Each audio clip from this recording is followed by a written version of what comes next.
Isa na naman po mapagpalang araw sa ating lahat. Sa araw na to, samahan niyo po kami sa panibago nating adventure. At sana'y gabayan tayo ng Panginoon at pagkaluban ng biyaya. Let's go!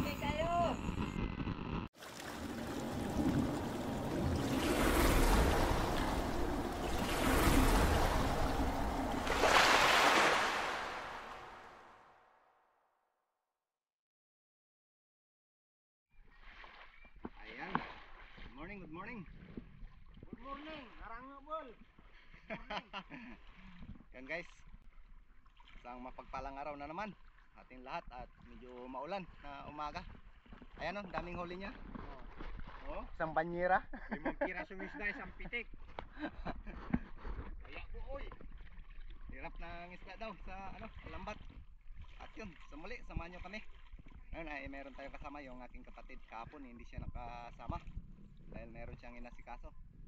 So nakabayan tayo ng Panginoon, pagkaluban ng biyaya. Ayan. Sana di malinaw yung di malabo yung spot. Okay, tara, let's go.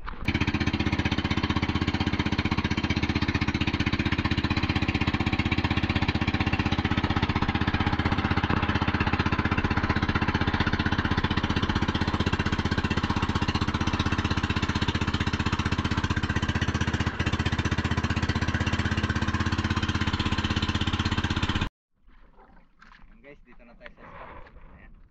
Dito lang tayo kahapon. Subukan natin. Sana meron na naman. Okay, let's go.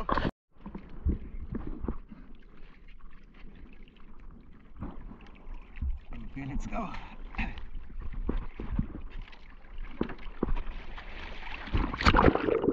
Dito nga, pagkarating natin ng spot ay agara na rin tayong sumisid.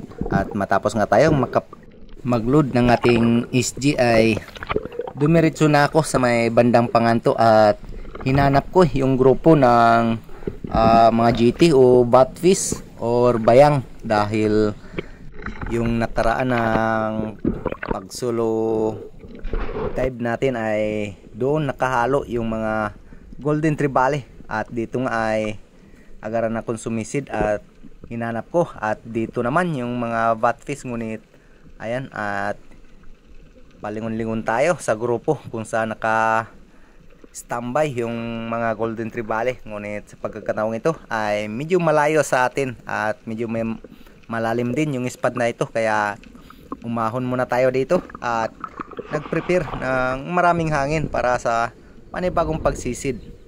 At dito nga sa panibagong pagsisid ay nakatagpo tayo ng tangigi. Ngunit ayan, hindi natin na-meet yung tamang distansya at medyo mailap, at dahil nga may kalaliman yung spot ay hindi na natin pinilit, at dito ay lumutang na naman tayo at dyan lang yan, at hindi rin aalis dahil maraming bitfish na kanilang hinahanap. At dito sa pangalawang pagkakataon, tangigi pa rin, at ito rin yung kanina na hinabol natin, ngunit ayaw talagang ibigay sa atin yung tamang distansya. Kaya ayan, lutang na naman tayo at medyo may kailapan yung isdang ito. Siguro ay nakararas na ng pagtira.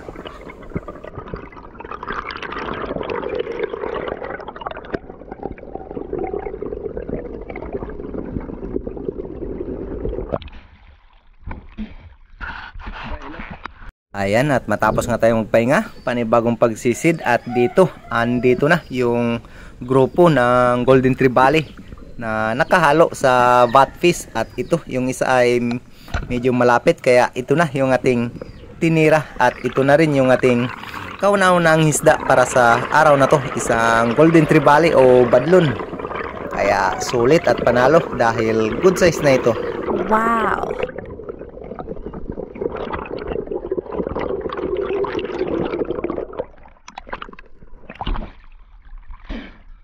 Debe.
Ayan, at matapos nga natin ma-secured at maibigay sa aking kasama, at dito panibagong pagsisid at another golden trevally na naman yung ating target dito. At nung tirahin natin, ayun, sa pole, at maganda yung ating patama sa isdang ito, kaya secured na naman yung ating ikalawang isda na isang golden trevally o badlon.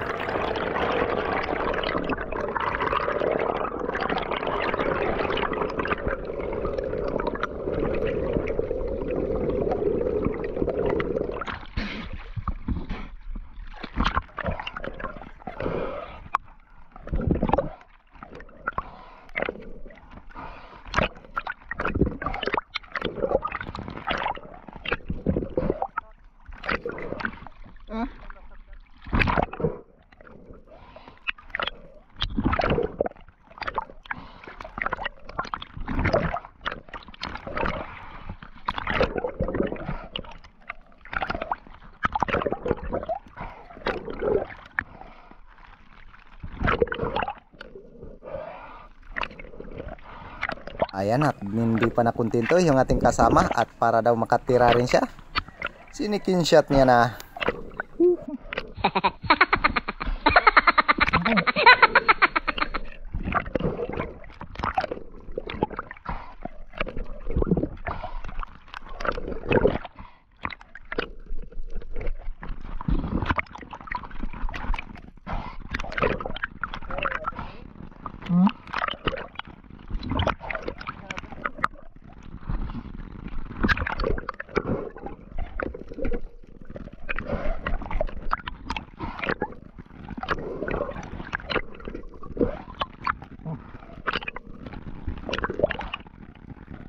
Ayan, at matapos ko nga maibigay sa aking kasama, ay nagsagawa pa ako ng ilang pagsisid, ngunit ayan, wala na tayong ibang nakita, kaya nagpasya na rin kami na lumipat na ng spot.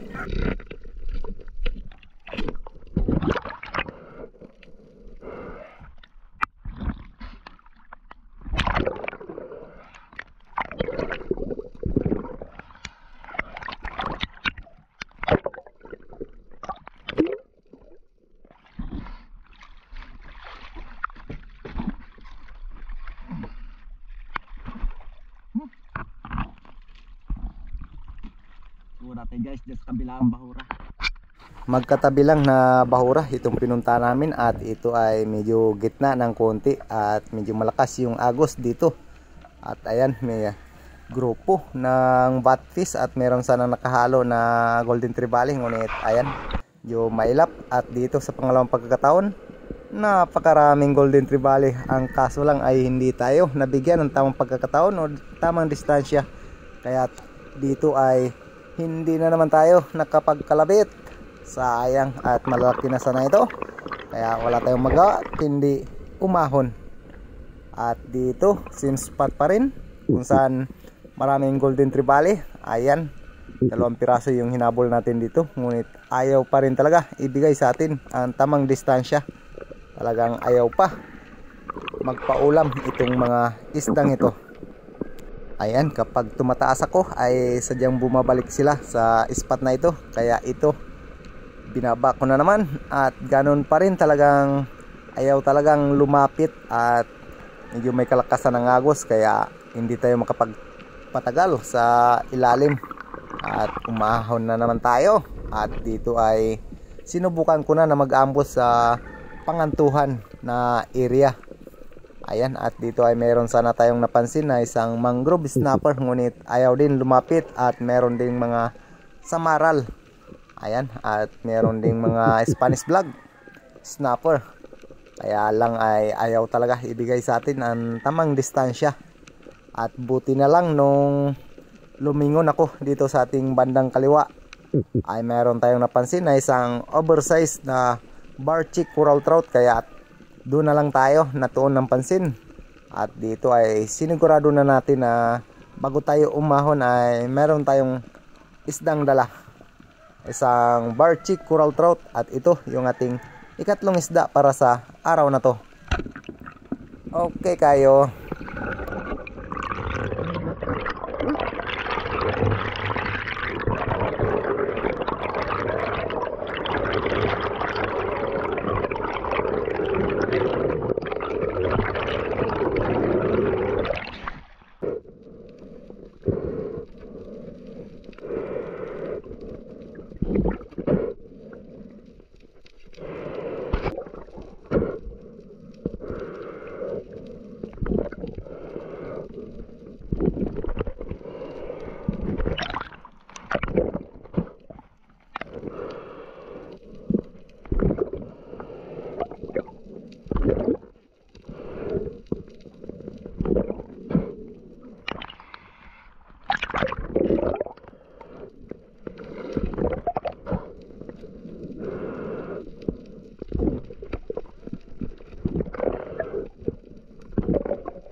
Ayan, at matapos nga natin ma-secured itong coral trout, binalikan ko kung saan natin nakita yung Golden Trevally. At dito ay meron akong nakita, ang buong akala ko ay isang barracuda, isang king mackerel pala. Ngunit iba yung kanyang kulay. At sayang, kung saan at malapit na ay doon hindi tinamaan.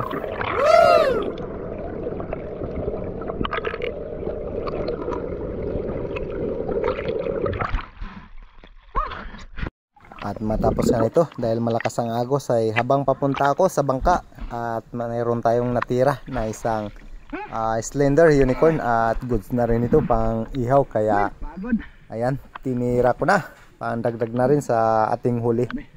At plano na naman namin na lumipat na naman ng spot, hanap ng medyo mahina na agos dahil dito ay sobrang lakas na. At dito nga ay panibagong spot na ito. Subukan natin dito sa Road. Let's go! Kadagdag mo lang.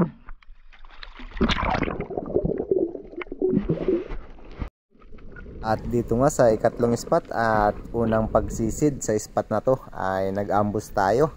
At dito ay marami tayong napansin na mga isda. Kaya ayan, pili-pili tayo ng mga isda kung saan yung pinakamalaki yung ating titirahin. At dito nga ay napansin ko yung grupo ng samaral, ngunit ayan, meron pang malaki sa ulihan, kaya inantay ko isang sweep lips o lipty. Kaya dito na ako natuon ng pansin sa lifting ito dahil malaki na ito. Kaya ito yung ating unang isda sa spot na ito.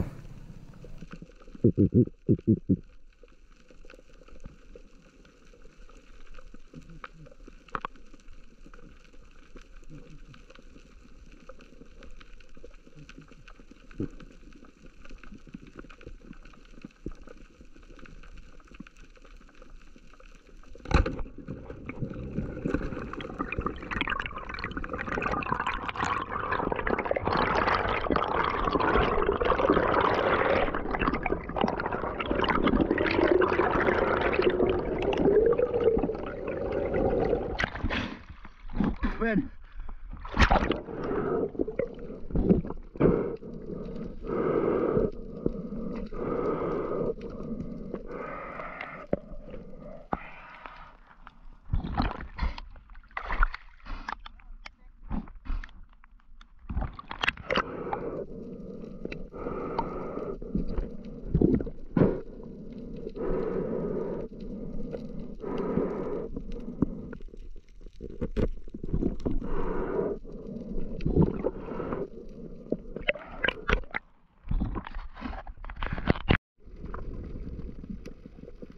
At dito sa panibagong pagsisid at sa taas pa lang tayo ay nakita ko na itong unicorn fish. Ngunit nag-antay tayo ng ilang segundo pa para tuluyan natin makalabitan, ngunit ayaw talagang lumapit. At natatakot ito dito sa angel fish dahil maingay yung isdang ito. At ayan, wala tayong magawa kundi umahon.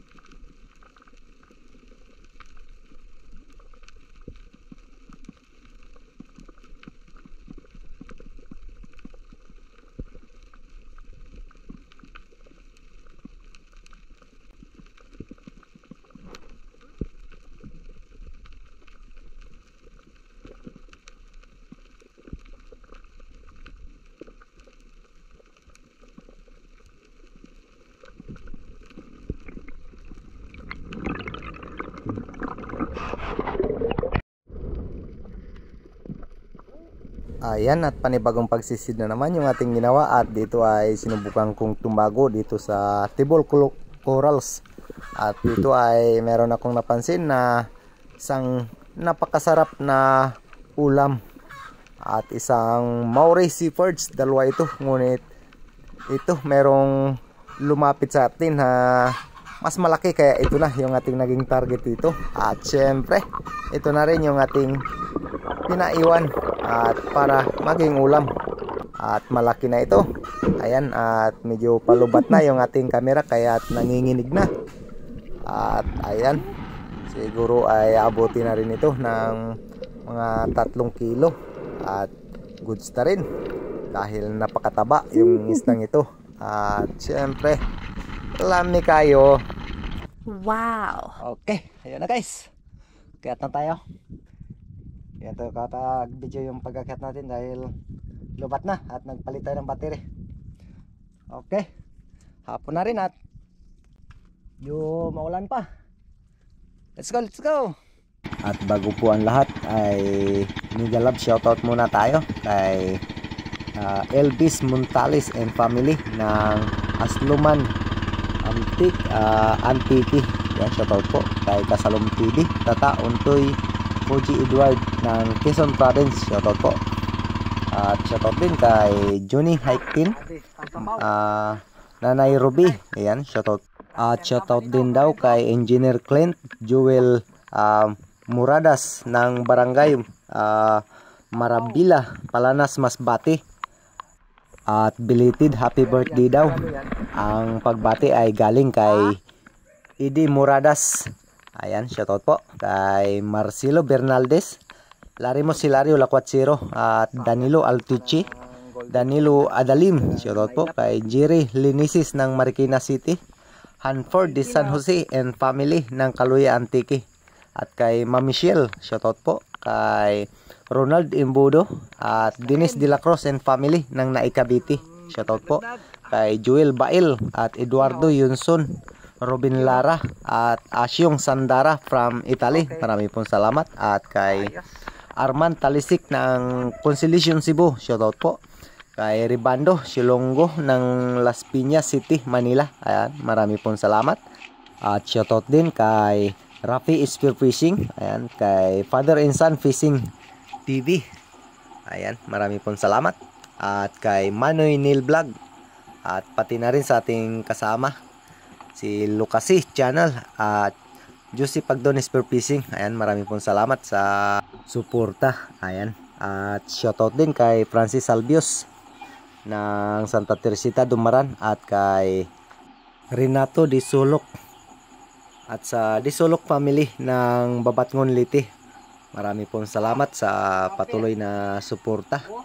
Ayan, at ito yung ating ulam ngayon, isang Maurice Birds, talagang napakataba. Wow. Okay.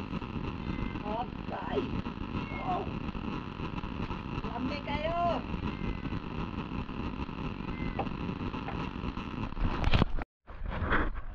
Guys, ano? Grabe. Taba talaga. Yun, oh. Binawasan natin yung taba. Ayan ang iba. Hindi na natin isali dahil sobrang taba. Okay. Lami kayo. Wow. Are. Are na guys. Oh. Agoy. Grabe. Sos. Pwerte kataba.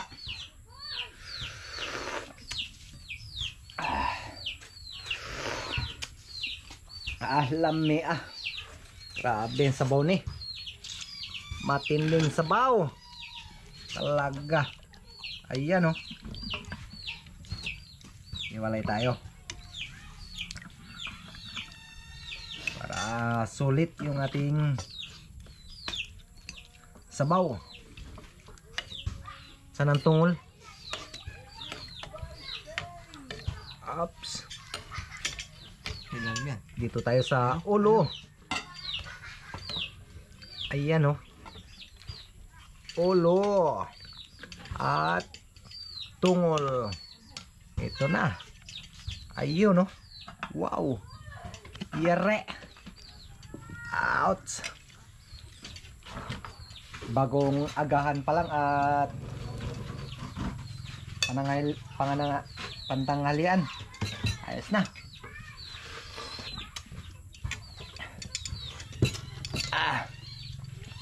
Okay. kayo. Okay. Sabaw. Allah. Grabe, gawrins guys talaga. Matindi. Wow. Mainit. Tungol. Oh. Uy.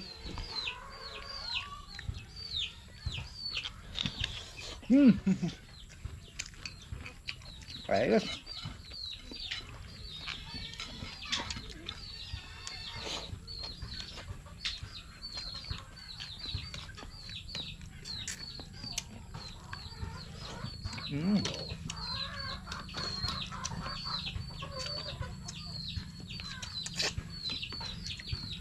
Mata.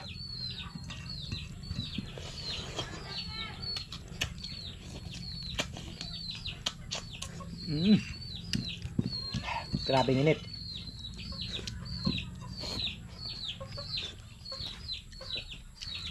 Atay.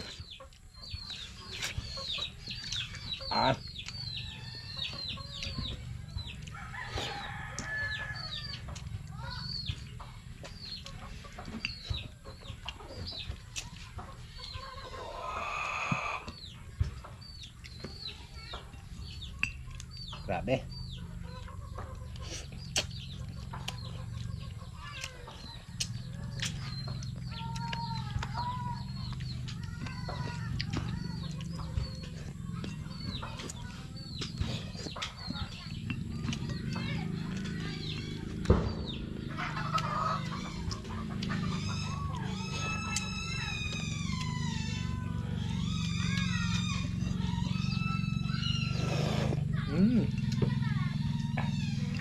Sabor. Okay. Yan na guys, yung kinita natin ngayon. 1,424. Ayan. Okay na rin. Ayos.